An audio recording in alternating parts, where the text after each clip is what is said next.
बोलो जय श्री कृष्ण।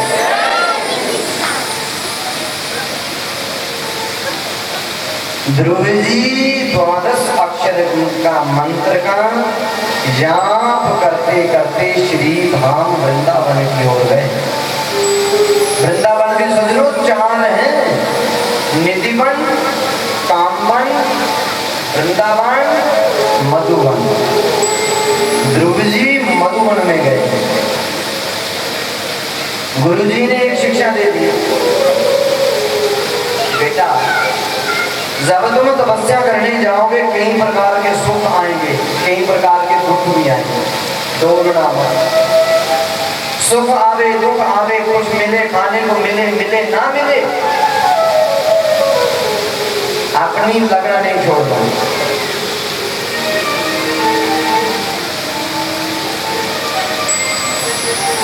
भूख लगी तो मांग के खाइयो, गिनियो न साँझ सवेरा।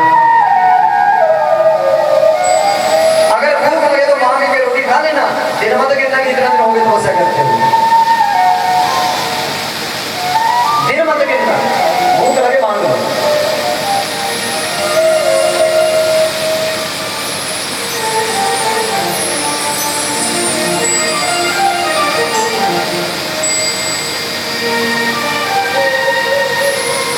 ध्रुव जी मधुवन में जाकर तपस्या कर रहे हैं।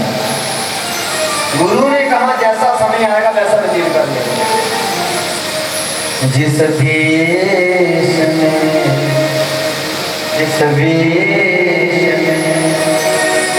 परिवेश में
उसी में रहना।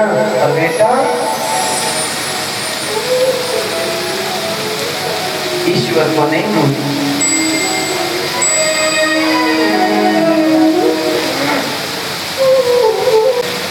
ध्रुव जी ने गुरु की बात को माना। पता है आज दुनिया गुरु को बहुत मानती है, अच्छी बात है। गुरु को मानती है, बहुत अच्छी बात है। गुरु को मानना अच्छी बात है, पर सज्जनों गुरु को तो मानना अच्छा है, पर गुरु को मानते हैं पर गुरु की नहीं मानते। को मानते हैं, की को नहीं मानते। गुरु को मानते, गुरु की बात नहीं मानते। इसलिए गुरु को मानने से कुछ नहीं होगा, गुरु की बात मानने से कुछ होगा। गुरु जी ने कहा भजन करना, भजन तो कर ही नहीं रहे, गुरु को मानने जा रहे, तो गुरु को मानने से क्या होगा? जब तक की नहीं मानोगे तब तक को का लाभ नहीं होगा। पहले बोलो ना जय श्री कृष्ण।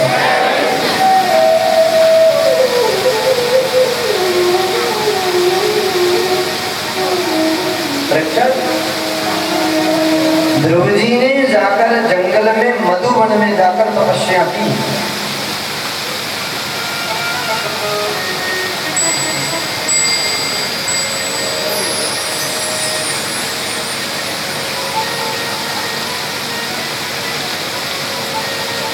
त्रिरात्रे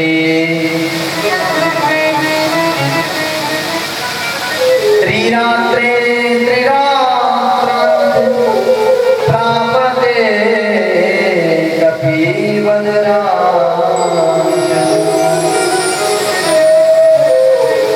दिन रात तपस्या कर रहे हैं। पता है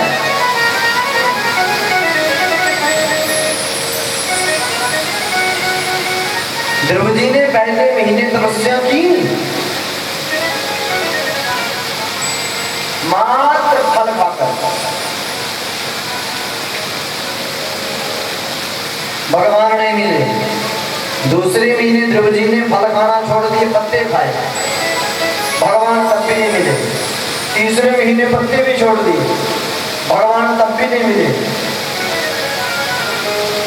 चौथे महीने मात्र जल पिया, भगवान तब भी नहीं मिले। पांचवें महीने ध्रुव जी ने श्वास लेना छोड़ दिया।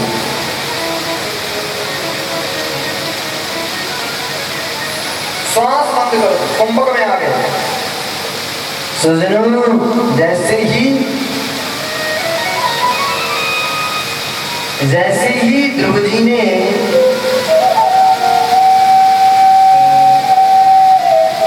श्वास लेना बंद किया, ध्रुव जी के श्वास रुकने के प्रभाव से देवताओं के श्वास रुक गए। देवता भागे भागे ब्रह्मा जी के पास गए, पिताजी श्वास रुक रही है, श्वास। ब्रह्मा जी के पास गए, ब्रह्मा जी की भी रुक गई।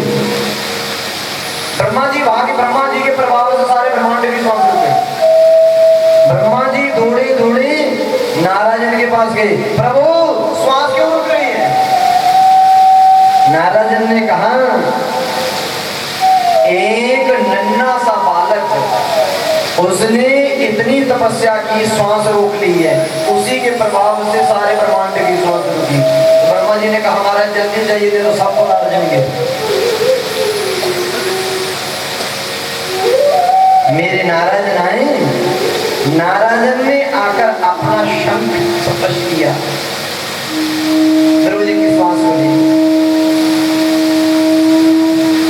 जैसे ही ध्रुव जी की श्वास खुली, ध्रुव जी के श्वास के प्रभाव से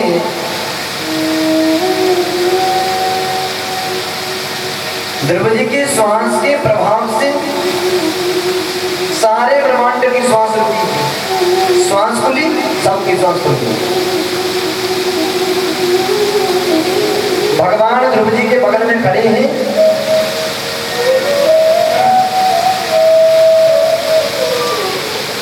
कुछ नहीं मांग रहे।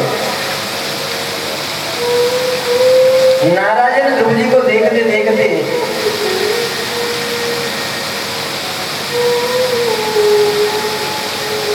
देखते देखते ध्रुव जी को नारायण मुस्कुराए। सज्जनों जैसे मेरे नारायण मुस्कुराए, नारायण को देख के ध्रुव जी भी मुस्कुराए।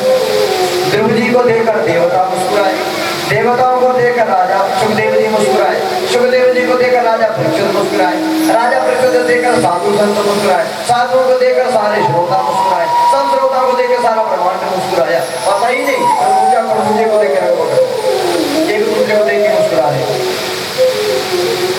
बोलो जय श्री कृष्ण। अच्छा सज्जनों, मैं बताऊं क्यों मुस्कुराए? नारायण इसलिए मुस्कुराए, बोले जो पहला भक्त है, हम खड़े हैं, कुछ मांगता ही नहीं। ध्रुव इसलिए मुस्कुराए, बोले मांगू क्या, अभी मांगना ही नहीं आता, 7वां साल का सारा हुआ। ध्रुव जी को देखकर देवता इसलिए मुस्कुराए, बोले अगर हमें मौका मिलता तो विशेष रूप से याद कर लेते। देवताओं को देखकर सुखदेव जी इसलिए मुस्कुराए, बोले देखो तपस्या कोई करे, मौका इनको मिलेगा।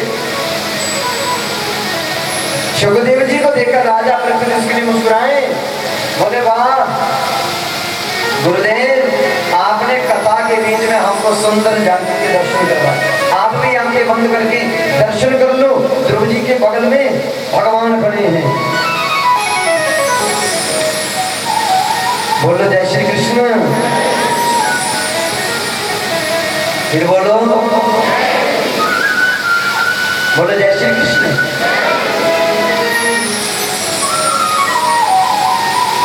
राजा परीक्षित को देखे संत इसलिए मुस्कुराए, बोले राजा के चेहरे पर मुस्कुराहट आ गई, मोक्ष अवश्य मिलेगा। संतों को देखकर दुनिया इसलिए मुस्कुराए, बोले हम भी भागवत कथा सुन सुन के सब भगवान के धाम में जाएंगे, इसीलिए सारा ब्रह्मांड मुस्कुरा। अच्छा,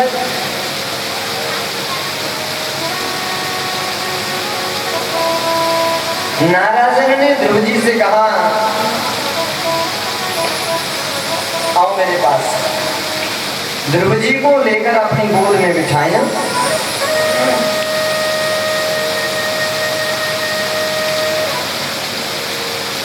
गोद में बिठाकर बड़ा लाड प्यार किया और कहा, बोले बेटा तेरे को पिताजी ने गोद में नहीं बिठाया ना, जाओ अब पिताजी तेरे को गद्दी पर बिठाएंगे। बस चार आए अंतर ध्यान। ध्रुव बड़े जाके बोले तुमने तपस्या की, भगवान आए और चले गए। नारद ने जाकर राजा उदानपाद को कहा, अरे मेरे शिष्य ने भगवान पा लिया, मेरे शिष्य ने भगवान पाया, मेरे शिष्य ने भगवान पाया, मेरे शिष्य ने भगवान पा लिया।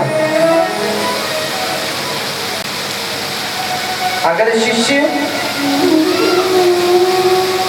सज्जनों, अगर शिष्य कोई अच्छा काम करे ना जी,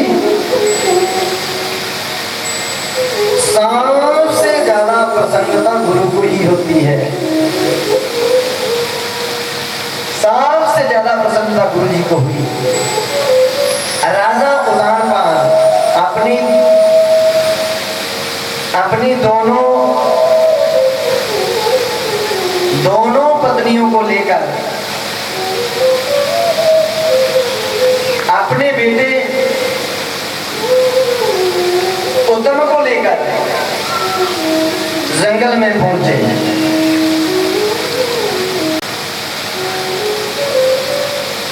ध्रुव जी ने जैसे ही अपने माता और पिताओं को देखा,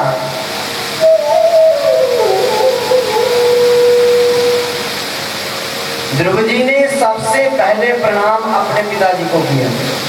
पिताजी आपकी कृपा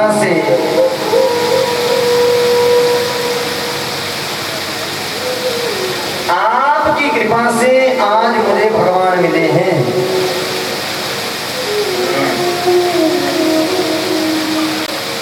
अगर आप उस समय मेरे को गोद में बिठा लेते तो मुझे भगवान नहीं मिलने थे, आपकी कृपा से मिले। ध्रुव जी ने फिर प्रणाम अपनी माँ सुदेली को किया। माँ,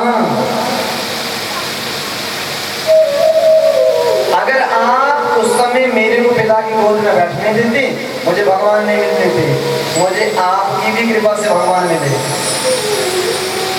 फिर ध्रुव जी ने अपनी माँ को प्रणाम किया। बोले माँ, अगर आप मुझे ये रास्ता नहीं बताते, मुझे भगवान नहीं मिलते थे, आप तीनों की कृपा से मुझे भगवान मिले हैं। फिर अपनी माँ को प्रणाम।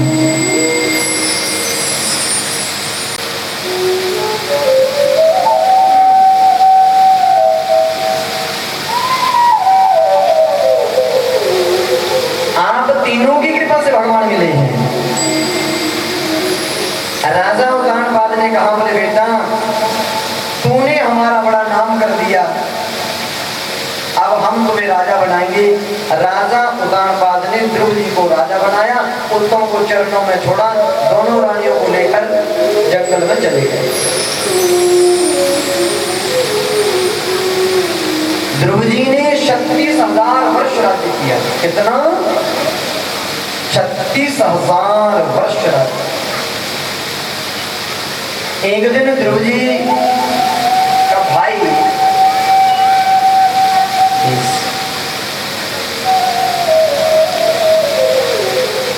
एक दिन द्रौपदी के भाई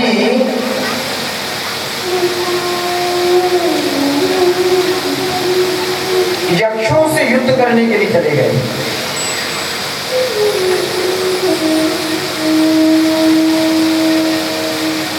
कुबेर के बगीचे को उजाड़ने लगी। यक्षों के हाथों से